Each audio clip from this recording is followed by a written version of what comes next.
Good evening, Earthlings. Rivers here. I want to tell you a couple of experiences that I had while giving baby blessings. As you know, Queenie and I have 7 kids. And after maybe a month or 2 or 3 after the birth of our children, in the church, we do what's called a baby blessing. You've seen it. And for a father like myself, it's a wonderful event that causes me to really kind of wonder and make sure that I'm kind of doing things in accordance with the Spirit. And so I have this wonderful opportunity to bless each of my children. And your parents have had the opportunity to bless you. I want to tell you something I did in all 7 of my baby blessings. When I was a kid, I lived in a stake. It was the Cottonwood stake. And our stake president was President James E. Faust, who later became a counselor in the first presidency. President Faust was a great man, and even at a young age, I was 7 or 8 or so, I knew that he was a great man. You could tell it by the talks that he gave and the way that he carried himself. He really had the spirit. My mom had the wonderful opportunity of serving with President Faust's wife in the Stake Relief Society presidency. So back in 1981, he gave a talk, President Faust gave a talk down at BYU. And he said something that really made me think. And he said that when he gave blessings, baby blessings to his kids, the thing that he always blessed each of his children with was a sense of humor. And I just want you to know how important a sense of humor is.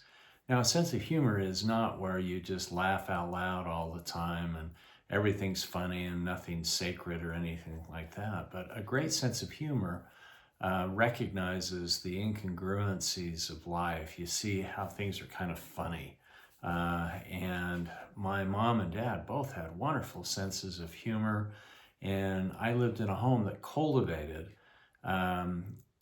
senses of humor. And I'm very grateful for that. But there were some unintended consequences of me blessing each of my children with a sense of humor, and that is that they all, I might add, use their sense of humor to have fun at my expense. Now, candidly, I loved it because it showed that they loved me and everything was great. But I sometimes refer to myself as the human piñata of the Stephen W. and Jean H. Harris family, which means that each of my kids love to poke fun at me. And almost without exception, it's funny, and I encourage it. Sometimes I kind of go, well, yeah, don't stop, don't do that, yeah, but keep going, sort of a thing. But I think sense of humor is a great gift. And let me read to you something from this talk that President Faust said. He said, "Cultivating good humor may be helpful in finding your identity." That's something that you're involved with right now. Each of you young people is trying to find out who you really are. You can feel your surging powers and strengths, and yet with many challenges that confront you now and lie ahead of you, you may have some inner concerns with respect to your ability to meet and cope with them. I wish to assure you that you will ride over the bumps and come quicker to your own identity if you cultivate the good humor that comes naturally. And that's what I wish for you. I want you to be able to laugh at the funny things that happen to you in life. I think that that's It might even be one of my superpowers. I have a few superpowers. And one of the superpowers is that I'm able to bring cheer to others, but I'm really good at laughing at myself, and I don't take myself too seriously. I want to take serious things serious, but I don't laugh too much. I don't laugh at things that are sacred, but I love to have fun and kid and tease and just laugh at the funny things of life.